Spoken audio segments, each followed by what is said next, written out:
और screen share में जाने से आप लोगों को जो वचन है वो आपको नजर आएगा।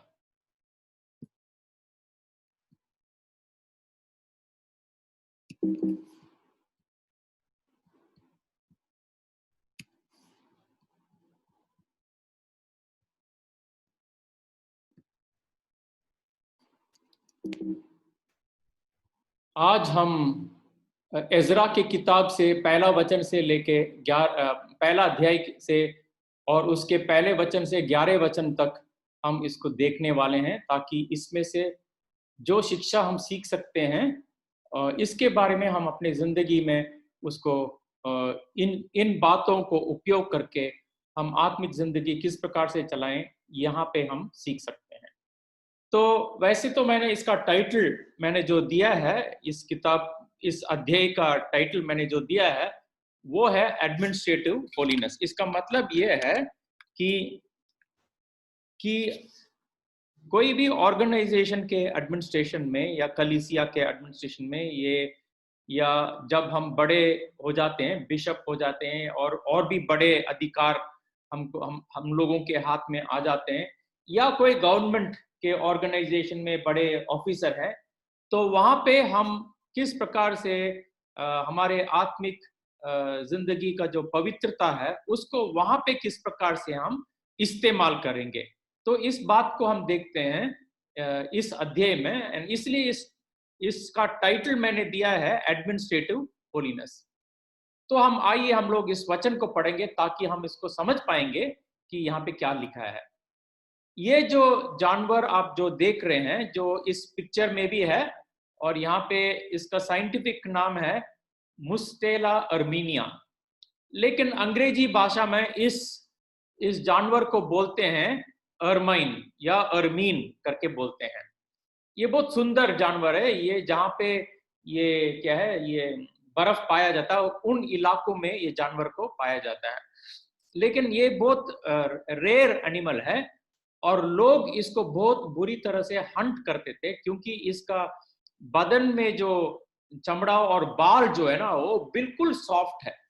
तो यहाँ तक के बहुत अमीर लोग जब कोट बनाते हैं तो अर्मीन के इसके इसके चमड़े से और उसके बाल से जब कोट बनाते हैं, या मफलर जो बनाते हैं, अर्मीन मफलर जो हॉलीवुड स्टार्स कभी कभी अपने गले में लगाते हैं सफेद रंग का, तो इस जानवर से उसको लेते हैं। लेकिन अभी क्योंकि ये जानवर जो है एंडेंजर्ड लिस्ट में होने के कारण अभी ये जिसने भी इस प्रकार का काम किया वो जेल में जा सकते हैं, क्योंकि अभी इसका जनसंख्या, इस जानवर का जनसंख्या बहुत कम हो गया है और शायद ये हमारे पृथ्वी से ये हट भी जा सकता है। उसको बचाने की कोशिश में नया नया नियम बनाया गया है, लेकिन इस जानवर का बहुत एक इंपॉर्टेंट बात है।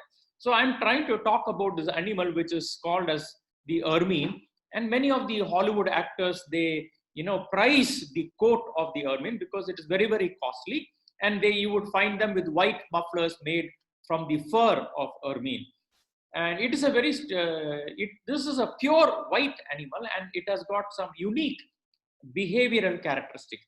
तो इसका चरित्र और इसका चाल और चरित्र थोड़ा अलग है बाकी जानवरों से। ये जब रहता है उसका गुफा, ये है उसका, ये जानवर और उसके गुफे के पास ये है। तो पकड़ने वाले लोग मालूम क्या करते हैं, पता लगा लेते हैं छिप छिप के कि इसका गुफा कहाँ पे है। ठीक है, फिर क्या करते हैं, जब ये बाहर निकलता है, ये क्या करते हैं, इसके गुफे के चारों ओर टट्टी डाल देते हैं वहां पे। You know what they do to catch this animal? They find out where the animal lives, and when it goes out, the hunters, they smear the entrance of its hideout with shit and human excreta or animal excreta. Then they release their dogs, and as they release their dogs to catch this ermine, it will come running back to its cave. जब ये जो कुत्ते को छोड़ देते इसको पकड़ने के लिए, जब ये भागता है, दौड़ता है, अपना गुफा के पास जाता है। But when it goes to the cave and it sees all this ugly things smeared around its cave, it refuses to enter the cave. It would rather die than enter the cave. ये जानवर ऐसा है, जब ये गंदगी को अपने गुफा के एंट्रेंस में देखता है, वो मरने के लिए तैयार है, लेकिन इस गंदगी के अंदर में अपना कोट, अपना अपना अपना सफेद रंग को वो मैला नहीं करेगा। फिर हंटर्स लोग आके इसको पकड़ लेते हैं। तो ये पकड़ने का तरीका है। यहां पे हम देखते हैं एक जानवर में कि अपने आप को साफ रखने के लिए मर भी जाएगा, लेकिन अपने आप को मैला नहीं बनाएगा। तो ये बात इस जानवर के बारे में देखते हैं। And I am sharing this because I think this is the kind of purity that should inflame our lifes, that we should be willing to die but not soil ourselves. तो ये इंट्रोडक्शन के बारे में हम इस जानवर के बारे में बता रहे हैं। और ये अध्याय को जब पढ़ेंगे, when we look at this chapter, we are actually looking at this chapter from the standpoint of holiness in the area of administration. तो इसलिए इस चैप्टर का टाइटल मैंने दिया है एडमिनिस्ट्रेटिव होलीनेस। तो पहला वचन में ऐसा लिखा है, in the first year of king Cyrus the Lord fulfilled the prophecy he had given through Jeremiah. He stirred the heart of Cyrus to put this proclamation in writing and send it throughout his kingdom. अब जरमया का वचन पढ़ने से हम देखते हैं कि खुदा ने कुरुस का हृदय में एक परिवर्तन ले आके उन्होंने ये जो नियम जो है उनके राज्य के हर एक इलाके में, कोने कोने में उसको भेजा है। अब समझने के लिए हम जा सकते हैं डैनियल की किताब 9th चैप्टर में, जहां पे लिखा है कि मैं डैनियल उस राजा के पहले साल में, ये तो कुरुस के समय नहीं, कुरुस राजा के समय में नहीं, लेकिन उससे कोरुस राजा के समय में, उससे पहले भी लिखा है कि यिर्मयाह जो नबी ने यरूशलेम के नष्ट के बारे में बताया था कि वो 70 साल के लिए होगा, तो इसलिए मैं खुदा की तरफ अपने हाथ को मोड़ा और उनके साथ हम उपवास करके हम प्रार्थना करने लगे करके डैनियल की किताब में लिखा। तो डैनियल की किताब में भी लिखा है कि वो जब प्रार्थना किए, यिर्मयाह के नबी के दिया गया भविष्य वचन के कारण वो प्रार्थना किया। लेकिन ये एजरा की किताब में पहले अध्याय में हम क्या देखते हैं कि खुदा ने कोरुस राजा जो पर्शिया के राजा थे, उन्होंने उनका दिल को हिलाकर, और कोरुस राजा ने ये जो नियम उन्होंने राइटिंग लिखकर वो दुनिया को, उनके राज्य के कोने कोने तक पहुंचाया। अब कौन सा यिर्मयाह का वचन है? ये यिर्मयाह का वचन देखना चाहते हैं तो यिर्मयाह चैप्टर 29 और 10 से लेके 13 तक उस वचन में हम देखते हैं कि यहां पे लिखा ऐसा, तो खुदा ये बोलते हैं, जब तुम लोगों का परेशानी बेबीलोन के देश में 70 साल पूरा हो गया, मैं वापस आऊंगा तुम लोगों को और तुम्हें वापस इजराइल का देश में लेके आऊंगा, क्योंकि मुझे मालूम है कि तुम लोगों के लिए क्या प्लान्स है, और मेरा प्लान्स ऐसा है जिससे तुमको नुकसान नहीं होगा, लेकिन तुम्हारे जिंदगी में आशा और भविष्य होगा।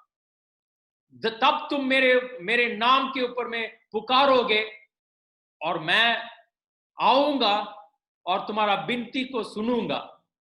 तुम मुझे अपने दिल से ढूंढोगे और जब तुम ढूंढोगे तुम्हारे दिल से, तब तुम मुझे पाओगे। तो ये वचन हम देखते हैं यिर्मयाह की किताब में 29 चैप्टर वर्सेस 10 to 13 में देखते हैं। So we see this prophecy made many years ago by Jeremiah, and it is now being fulfilled in King Cyrus of Persia. तो ये बात हम देखते हैं। तो यहाँ पे देखने से और आगे जब देखेंगे ये जो है ना, इसको बोलते हैं साइरस सिलेंडर, ठीक है।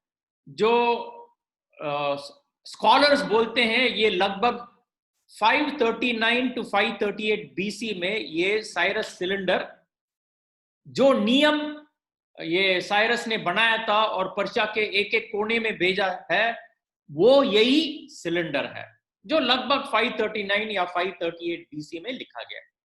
और इसका डिस्कवरी हुआ है, इसका जानकारी मालूम हुआ जब खोद रहे थे उस इलाके में, इराक के इलाके में, तो उनको मालूम हुआ कि ये वो सिलेंडर है, और इसको पता लगाया लोगों ने 1879 में। So this is the Cyrus cylinder. और इस साइरस सिलेंडर में क्या लिखा है अगर हम पढ़ेंगे तो एक प्रकार से हम देख सकते हैं कि पुराने जमाने में this is called as the by some people as the first universal declaration of human rights. तो यहां पे लिखा, मैं कुराश, दुनिया का राजा, सबसे महत्वपूर्ण राजा, सबसे धार्मिक राजा, जो बाबिलोन का देश पर हमला करके उनको नुकसान करके, पूरा डिटेल्स दिया गया है। जब बाबिलोन का राज्य खत्म होके और पर्शिया के राज्य वहां पे स्थापित हुआ, तब ये कुराश का सिलेंडर लिखा गया था, ठीक है। और उसमें लिखा है, जो हमने लाल शब्द में लिखा है, the words in this is, I returned to these sacred cities on the other side of Tigris, the sanctuaries which have been in ruins for a long time, the images which used to live therein, and established for them permanent sanctuaries. I gathered all their former inhabitants and returned them to their habitation. तो यहाँ पे देखते हैं कि kurash राजा का सबसे पहला बात उन्होंने क्या किया कि उन्होंने जो दुनिया के कोने कोने में बाबिलोन का देश ने हमला कर उनको गुलाम करके बाबिलोन के नगर में ले आए, इन लोगों को वापस अपने गांवों को जाने के लिए हुक्म दिया, और उन लोगों के जो जो जिस देवता को वो मानते थे, उन लोगों का मंदिर को बनाने के लिए उनको मदद किया। तो ये नियम इन्होंने अपने राज्य के हर एक कोने कोने में भेजा। तो यहाँ पे हम देखते हैं ये बात नहीं है कि यहूदी लोगों को ही मदद किया, लेकिन दुनिया के सब लोग जो थे उनको मदद किया। इसलिए कई लोग बोलते हैं that this is the first universal declaration of human rights. And आगे जब हम देखेंगे, so we see the fulfillment of the prophecy of Jeremiah that God is going to return the children of Israel back to the promised land. अब ये लोग बाबिलोन के देश में क्यों थे? क्योंकि अगर हम यिर्मयाह का किताब, विलाप का किताब, when we read the book of Jeremiah, when we read the book of Lamentation, and even the book of Isaiah and the 4th century prophets, you know, especially prophets like Amos and Micah and Isaiah, when we read these 4th century prophets, we discover that they were warning the nation of Israel, they were warning the nation of Judah, but ये लोग सुने नहीं इन लोगों का परमेश्वर का बात, इसलिए खुदा ने क्या किया, इनको गुलाम बना के he took them off to Babylon. अब बाबिलोन में 70 साल निकल गए, ठीक है। अभी क्या हुआ, अभी इनको वापस भेजने के लिए कुराश राजा उनको हुक्म दे रहे हैं, ठीक है। एंड ये हुआ, ये जो सिलेंडर जो बनाया, लोग बोलते हैं लगभग 539 to 538 बीसी में ये उनका यूनिवर्सल नियम है, और जिस नियम के द्वारा यहूदी लोग भी अपने देश वापस लौट आए और अपने मंदिर को वापस फिर से बना आए। तो ये बात हम देखते हैं, ये कुराश का सिलेंडर, और we find this in the Cyrus cylinder.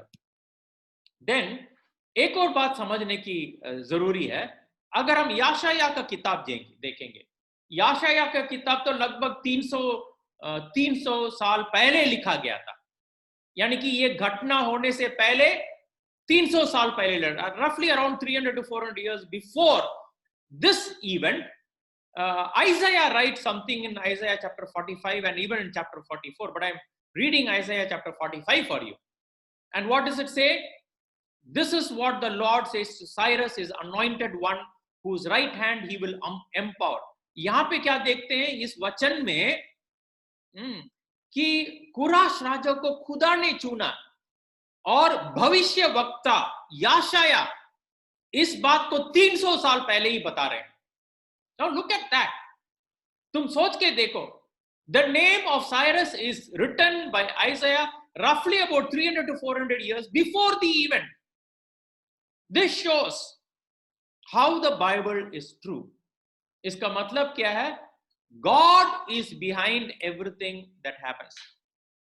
ये समझने वाली बात है। इसका मतलब उनको बेबीलोन देश में यहूदी लोग को गुलाम बनाना भी खुदा का प्लान ही है। For the children of Israel and the children of Judah to be taken as slaves into Babylon, where they were saying, as it says in the Psalms, where they say, how shall we sing the Lord's song in a strange land, करके इन लोगों ने दर्द से पुकारा।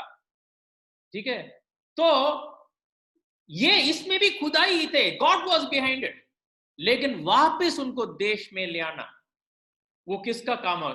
उसमें भी God was behind it। यही समझने वाली बात है।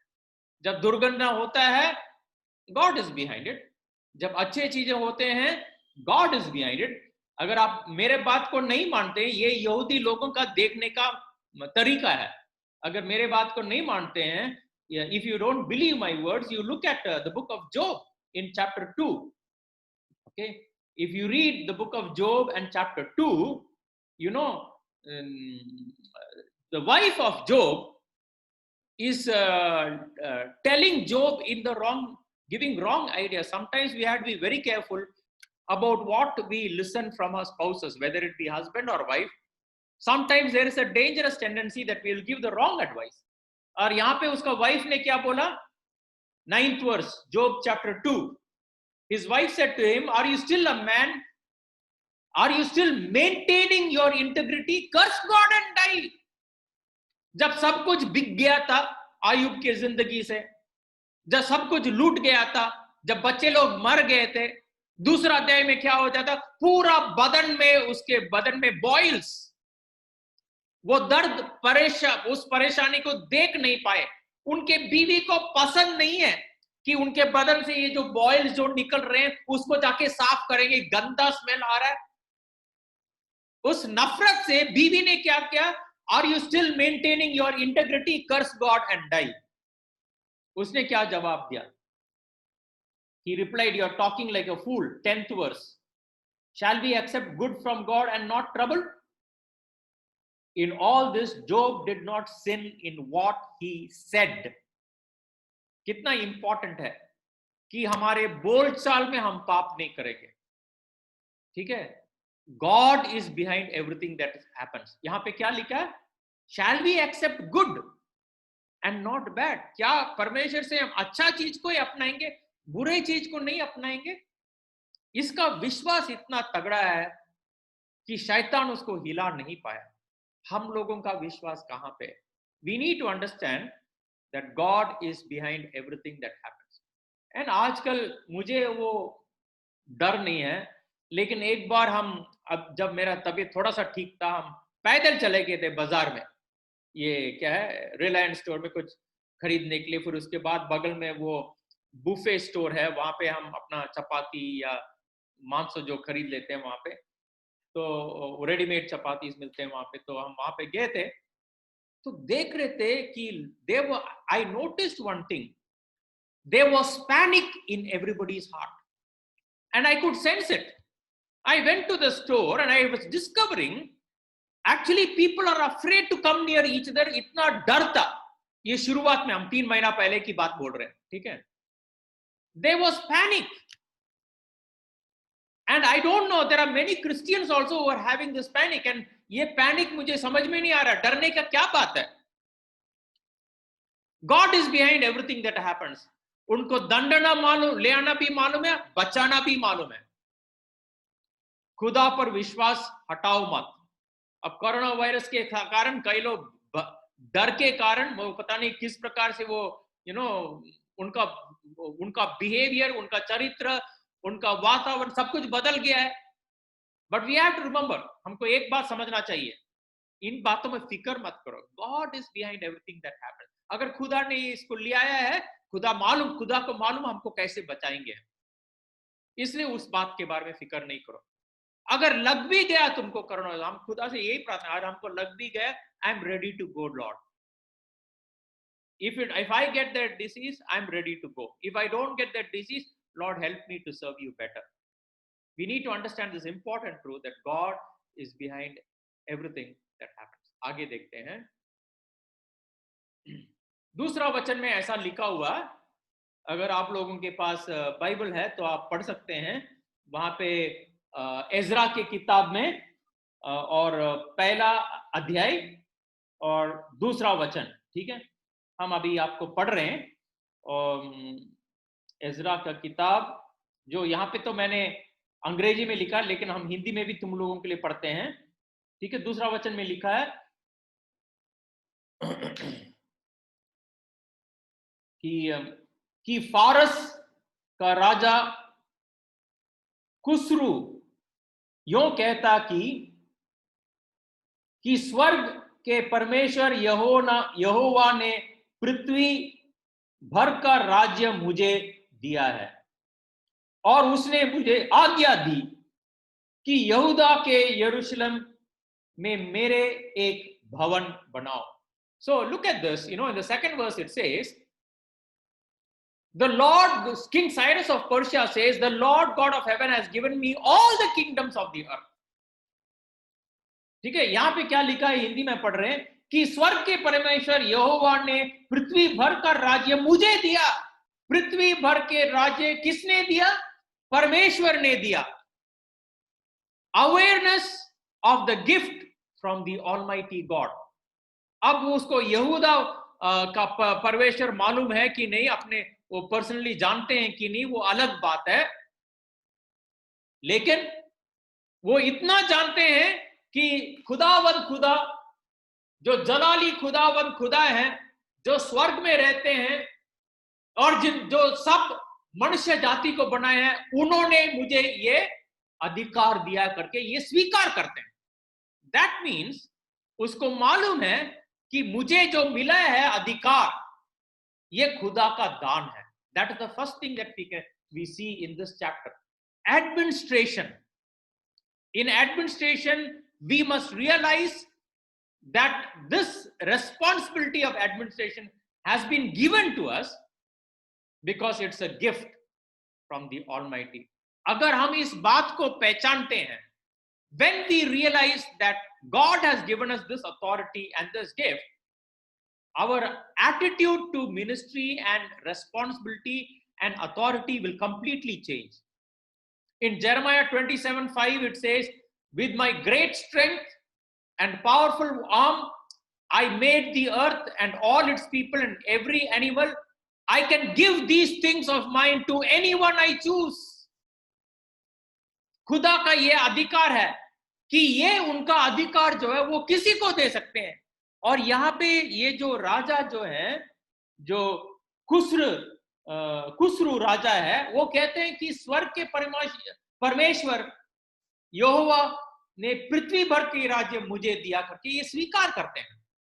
सो जब भी हम अधिकार में आ जाते हैं, when we are given a responsibility of authority, we must remember, हमको ये बात स्वीकार करना चाहिए कि ये अधिकार जो दिया गया मुझे, वो खुदा का दिया हुआ अधिकार है। तो ये बात हमको समझना चाहिए। फिर हम देखते हैं, आगे देखेंगे तो दूसरा वचन में ऐसा लिखा हुआ, ओके, यहाँ पे क्या लिखा है कि दूसरा वचन में एक और बात पढ़ते हैं, उसने मुझे आज्ञा दी कि यहूदा के यरूशलेम में मेरा एक भवन बनाओ। He appointed me to build a temple at Jerusalem. इसका मतलब क्या है? इसका मतलब ये है awareness of divine appointment. It's not only important to be aware that you've been given a gift of authority, it's important to be aware that this is a divine appointment. And इसलिए हम लोग को सोचना चाहिए कि जो भी व्यक्ति खुदा वो अधिकार में डालते हैं, वो उनका मन, खुदा का मन मर्जी है, वो जिसको डालना चाहते हैं उनको डालेंगे। So we need to be aware when we take responsibility in leadership, we have to be aware that it's a divine appointment. अब कितने पास्टर लोग समझते हैं कि उनको एक कलीसिया के इंचार्ज में जब डाल देते हैं, हाउ मच हम लोग ये बात को समझकर स्वीकार करते हैं कि ये जो मेरा अपॉइंटमेंट है ये डिवाइन अपॉइंटमेंट है और इस समय को बर्बाद नहीं कर सकता हूं, मुझे खुदा का जवाब देना है, उसके लिए क्या मेहनत कर रहे हैं, कितने लोग स्वीकार करके मानते हैं इस बात को। जब भी हम कोई भी अधिकार में हैं, हमको ये बात समझना है that God has appointed us to build. अब पास्टर लोग एंड चर्च मेंबर्स जो हैं, ये हम लोगों का अधिकार है कि खुदा ने हमको बुलाया है, इस कलीसिया में बुलाया है ताकि हम इस कलीसिया को बड़ा बनाएंगे। We will build the church and that is a divine appointment. So how are we taking that divine appointment seriously? How do we take that? मैं आप लोगों को सच बात बताता हूं क्योंकि I am a Methodist minister. अब CNI चर्च में it's different in the CNI church, it's different in the ECI church, it's different in the what do you call it as CSI church, in the Marthoma church, in many other churches these matters are different, but in the Methodist church, okay, and even in the Marthoma church it's like this, that bishops can transfer us wherever they want us to. And from the beginning, when I became a pastor, when my first posting was in Vellore, I never, until today, आज तक, उस दिन से जब मेरा first posting Vellore में हुआ as a junior pastor, एक नया चर्च को शुरू करने के लिए हमको भेजा था। वहां पे कितने मेंबर्स थे? 0 मेंबर्स थे। मैंने मेहनत किया, 5 साल के बाद मेहनत किया, कुछ चर्च मेंबर्स बने। बाद में क्या हुआ? वो एक बड़ा चर्च बन गया, बिल्डिंग भी खरीद लिया, पार्सनेज भी बना दिया, लेकिन हमको भेजा था उस चर्च में पहले। फिर हमको भेजा था पौंडीचेरी में, और इस वहां पे जिन लोगों ने मुझे भेजा था पौंडीचेरी में, the people who sent me to Pondicherry, they sent me with bitterness. द DS was upset with me. किस लिए? कि मेरा पॉपुलैरिटी उनके पॉपुलैरिटी से ज्यादा हो रहा, तो जानबूझ के मुझे ऐसा जगह में भेजा जहां पे मेरा नुकसान होगा। I couldn't do anything when people sent me with political agendas. What can I do? I never argued. मेरे को एक विश्वास था कि जहां पे भी खुदा हमको भेजेंगे वहां पे हमको अपना काम फेथफुली करना। 3 साल के अंदर में मैंने क्या मालूम? उस चर्च को बड़ा बनाया, मेंबरशिप ग्रू, यहां तक कि मेंबरशिप वहां पे टोटल हम शुरू किए थे 2 लोग के साथ, और जब वहां से निकले वहां पे कितने लोग थे? 66 रजिस्टर में, 66 मेंबर्स, और अटेंडेंस हमारा संडे में 120 से ज्यादा होता था। जगह नहीं था वहां पे, वो रेंटेड जगह में, वो जिस घर में हम चलाते थे सर्विस, जगह नहीं था, तो बाहर में चेयर रखना पड़ता था, बाहर में स्पीकर रखना पड़ता था ताकि उन लोगों को सुनाई देगा कि अंदर में क्या हो रहा है। ऐसा मेहनत किया मैंने। Throughout my ministry, many a times I found sometimes people will post because they have their own agendas, and I never became bitter because of it. उसके कारण मेरे दिल में कुछ कड़वापन नहीं हुआ। मैंने यही विश्वास किया, I always believed in one thing, wherever God posts me, I will do my job faithfully. I am not bothered about the politics of the church, क्योंकि I believe that wherever God sends me, it's a divine appointment. और वहां पे मुझे अपना काम जितना faithfully हो सकता है उतना फेथफुली हमको करना है। So that's what I do. ठीक है, तो ये बात हम लोगों को समझना चाहिए कि आप इस कलीसिया में हैं या आप इस कलीसिया में पास्टर हैं या जो भी हैं, if you are a pastor of this church or any church for that matter, you have to remember that it's a divine appointment and you cannot take it lightly or go away from it at all. So you have to remember that God appointed you. ये बहुत important बात है समझने में, in leadership particularly and in ministry. फिर तीसरी बात हम देखते हैं कि अपॉइंटेड मी टू, दूसरी वचन में ही है, to build a temple at Jerusalem which is in Judah. इसका मतलब क्या है? अगर वो कुराश का सिलेंडर हम देखते हैं, ये बात हम कहां देखते हैं? इस सिलेंडर में देखते हैं, लिखा हुआ यहां पे। लेकिन जो यहूदी देश का नाम नहीं लिखा है, लेकिन यहां पे सब देश के क्या है, उनके विश्वास के और उनके रिलीजन के बारे में फ्रीडम दिया गया था। ठीक है, वो इस सिलेंडर में लिखा है। इसका मतलब क्या है? इसका मतलब क्या है? दूसरे जनसंख्या और धर्म के लोगों के साथ एक sensitivity towards other peoples and their beliefs.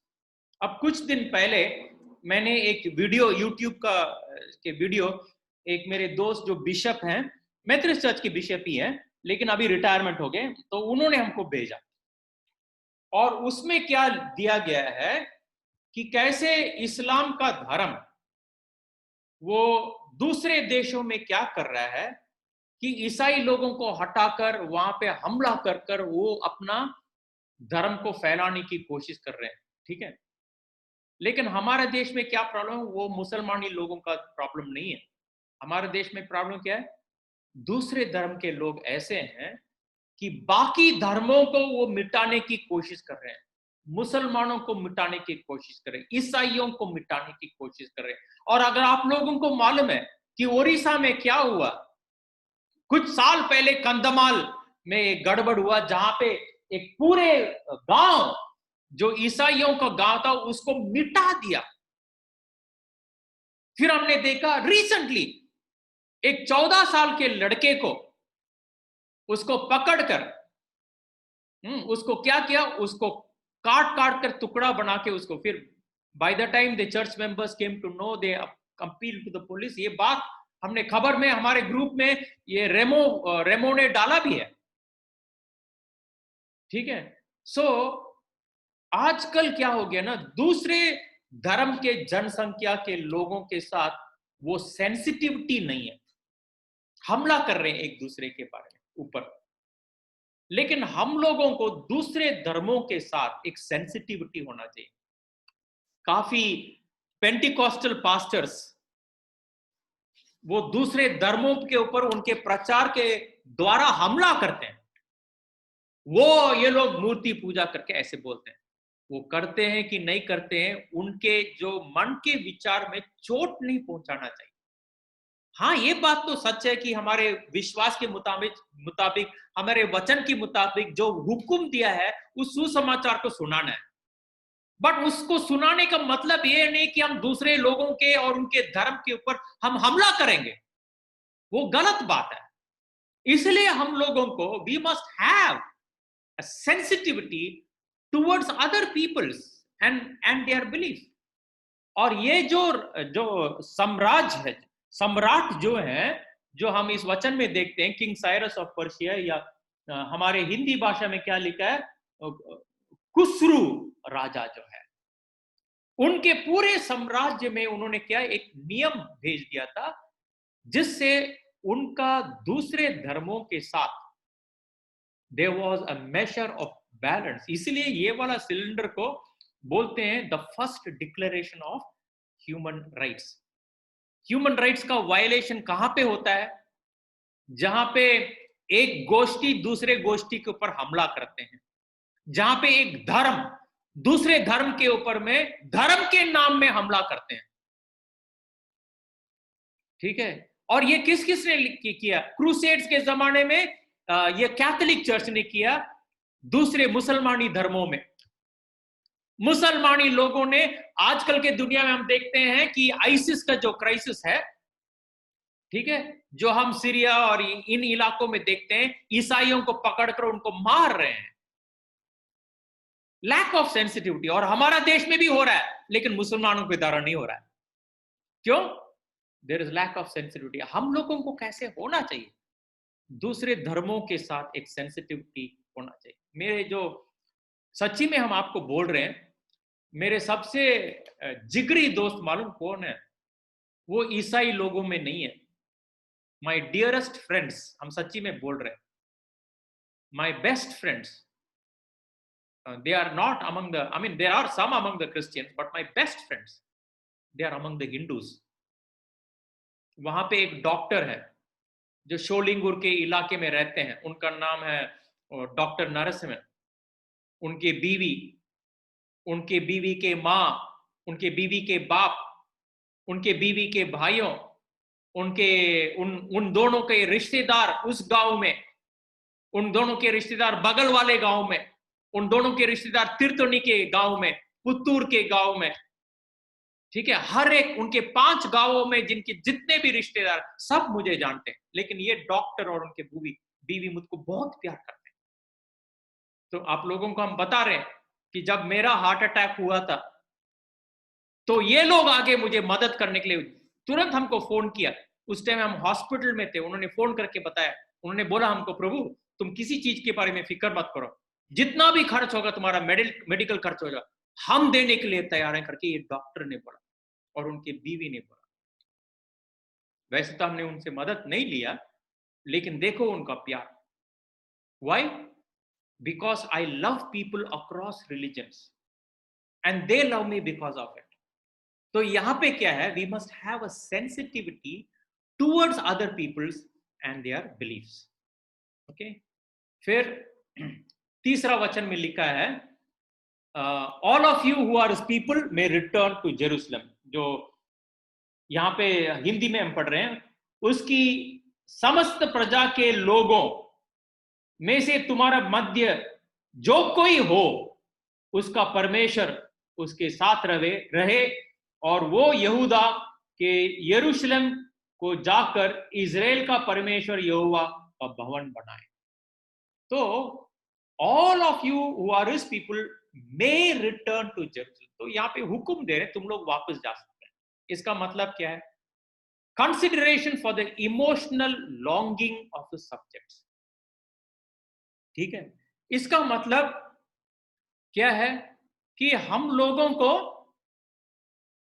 हमारे साथ या हमारे नीचे में काम करने वाले लोगों को उनके दिल के दर्द को पहचान कर उनको थोड़ा फ्रीडम देना चाहिए। दिल के दर्द को पहचान कर। आजकल काफी लोग कलीसिया में आ जाते हैं लेकिन दिल के दर्द को समझते नहीं। मोहब्बत सच्ची में बनता नहीं है। काफी बार चर्च में आ जाते हैं, हम लोग क्या करते हैं, हम एक दूसरे से हाथ मिला लेते हैं, जय मसीह बोल देते हैं, बोलते हैं प्रचार अच्छा, आपका अच्छा लगा, सर्विस अच्छा लगा करके निकल जाते हैं। और हाँ, सच्ची में हम सम्मान देते हैं, ये सब है, लेकिन रिश्ता नहीं बनता है। हम जब भी चर्च में आते हैं, हम लोगों को देखते हैं तो मेरे दिल में प्यार होता है सबके तरफ। कभी कभी बोल भी देते हैं, हम तुम्हारे घर आना चाहते हैं करके बोलते हैं। आप कहाँ रहते हैं करके बोलते हैं। कहाँ रहते पूछने का मतलब क्या है? क्योंकि because I I really love them. हम सच्ची में प्यार करते हैं, वो दिल में लगता है। तो हम लोगों को भी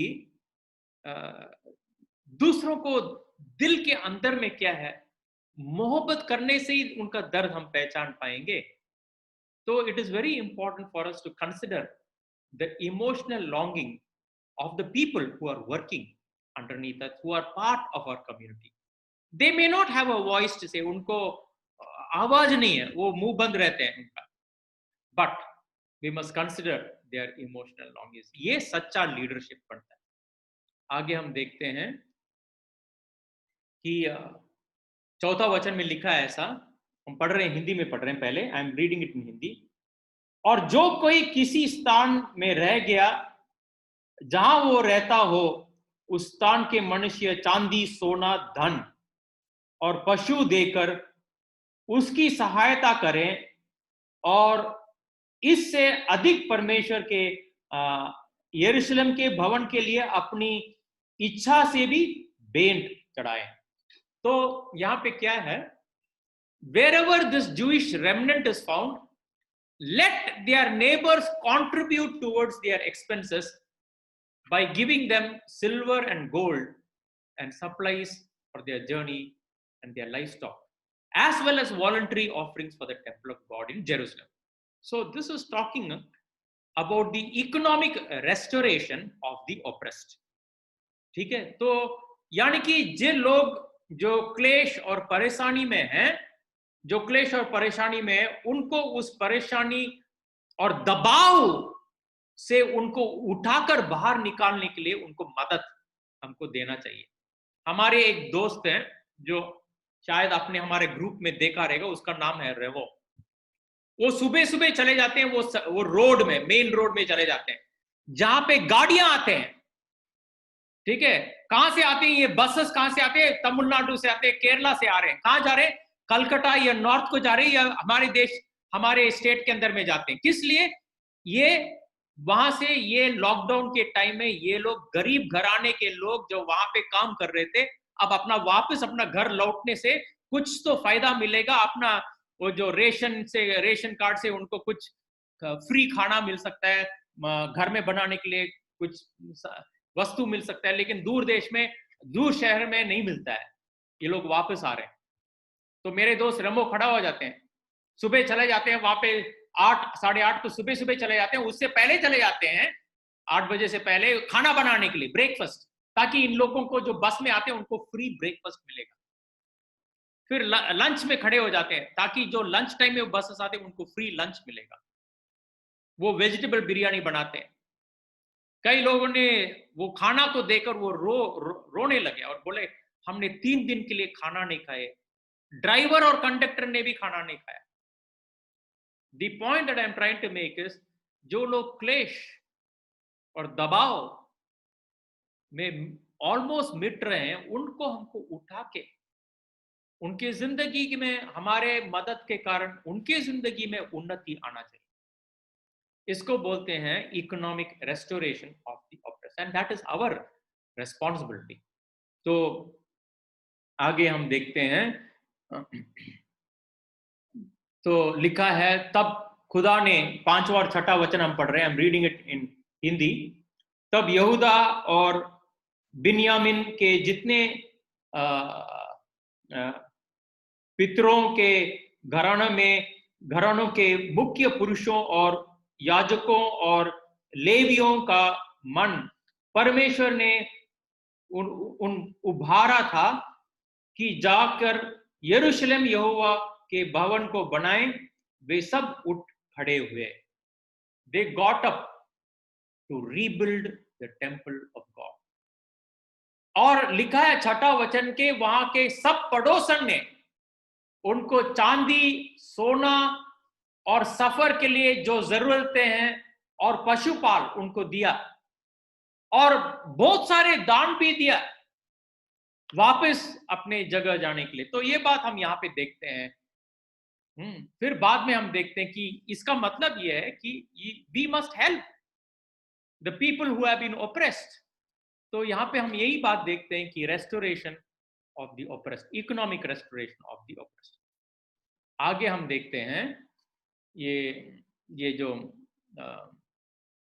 7वां वचन में, किंग साइरस हिमसेल्फ, कुरुश के राजा ने खुद, जो 7वां वचन में पढ़ रहे हैं हम, फिर यहोवा के भवन के जो पात्र नेबुकाडनेजर ने यरूशलेम से निकालकर अपने देवता के भवन में रखे थे, ठीक है, उनको कुसरू राजा ने मितुदत खजांची से निकलवाकर यहूदियों को शेष बाजार नाम प्रधान को गिनकर सौंप दिया। तो what do we see over here? Very important. King Cyrus himself brought out the articles that King Nebuchadnezzar had taken from the Lord's temple in Jerusalem and placed in the temple of his own gods. Cyrus directed Mithridates, the treasurer of Persia, to count these items and to present them to Sheshbazzar, the leader of the exiles returning to Judah. That means what? Returning things which do not belong. काफी leader लोग क्या करते हैं? Institution का चोरी करते हैं। क्यों? एंड अगर इंस्टीट्यूशन का चीजें भी उनके पास है, वापस देते ही नहीं है। आप लोगों को मालूम है, do you know how many pastors after retirement they continue to stay in the same parsonage? refusing to vacate the parsonage for the new pastor. फिर क्या हो जाता है, ये पास्टर जो रिटायर्ड पास्टर वो मर जाते हैं, मरने के बाद भी बीवी बच्चे उस पार्सनेज से हटते नहीं है, फिर कोर्ट केस डाल के उनको निकालने के जरूरी पड़ जाता है। मेथोडिस्ट चर्च में काफी बार ऐसे हुआ, हमारे बंगाल रीजन कॉन्फ्रेंस में काफी बार ऐसे हुआ। What's the problem? Returning things which do not belong, and we refuse to return things which do not belong to us. इसका मतलब यह है not using administration for self advantage or for overloads for luxury, ठीक है, not retaining benefits from the unlawful precedents of the predecessors. अब हमारे पहले जो राजा जो लीडर लोग थे उन्होंने क्या क्या चोरी किया, अब हमने क्या किया, जब हम नए लीडरशिप में आ गया उनका चोरी क्या हो गया, हमारा दस्तूर बन गया। तो अब हम अधिकार से जो भी उन्होंने किया हम भी करते जाते हैं, क्योंकि पहले किया था तो हम भी उसी अधिकार से कर सकते हैं। जो इंस्टीट्यूशन का सामान जो है मेरा सामान है, मुझे ये अधिकार है, मुझे ये मिलना चाहिए, मुझे वो मिलना चाहिए। इस प्रकार से we take advantage of the institutions in which we are put on the top of leadership. तो यहाँ पे एक बात से देखते हैं, not retaining the benefits from the unlawful precedents of our predecessors. इसका मतलब क्या है? Returning things which do not belong. जो तुम्हारा चीज नहीं है उसको वापस कर दो। फिर हम देखते हैं आगे में, तो 9th और 11th में हम देखते हैं this is the list of the items that were return. पूरा लिस्ट बनाया गया था। तब एक बहुत वहां पे लीडर जो शेष बाजार थे उनके हाथ में इनको सब दे दिया। इसका मतलब क्या है? Absolute honesty in the restitutionary process. इसका मतलब हमारे जिंदगी में जब हम रिटर्न करने की कोशिश कर रहे हैं उसमें बिल्कुल ईमानदारी होना चाहिए। इसको बोलते हैं cleanness in our audits. Auditing में हमारे खिलाफ में कोई गलती नहीं होना चाहिए। So it's very important. इसीलिए मैंने इस अधिकार का टाइटल मैंने क्या दिया था? Administrative holiness. वो है इसका टाइटल। तो हम लोगों को ये बात समझना चाहिए।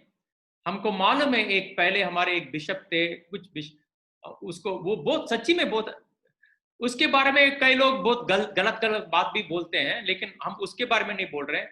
लेकिन एक बात उस बिशप में बहुत अच्छा था, he was the cleanest bishop in the whole of India. उनका नाम था बिशप एसआर थॉमस।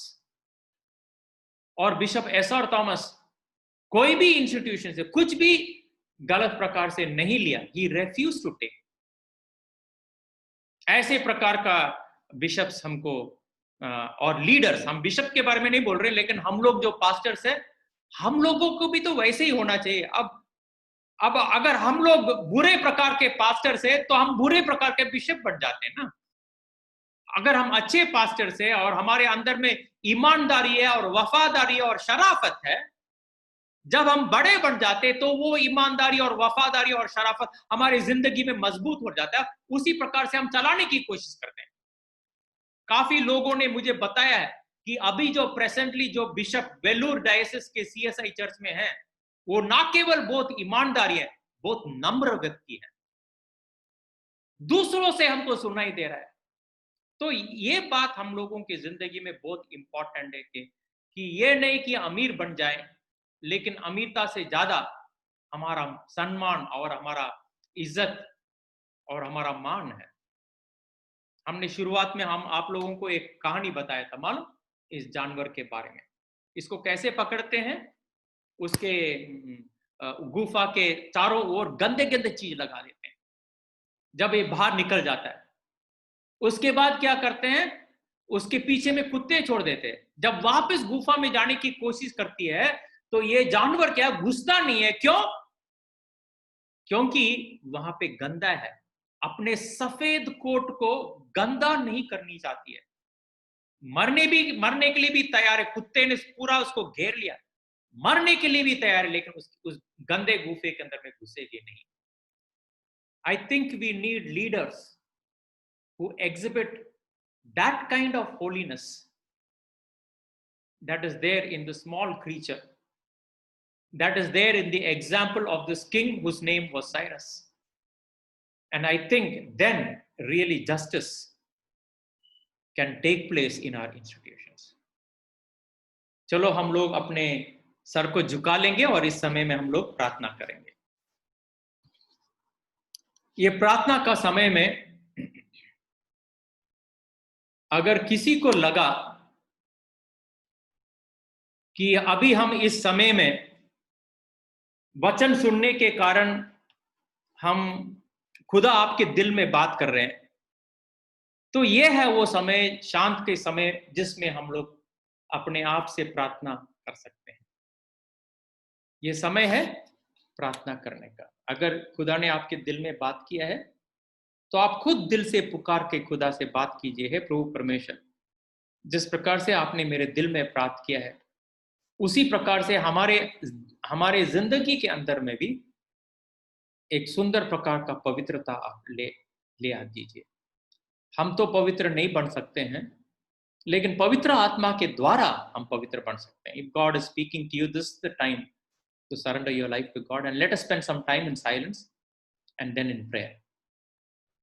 प्रार्थना करेंगे इस समय। Let us pray.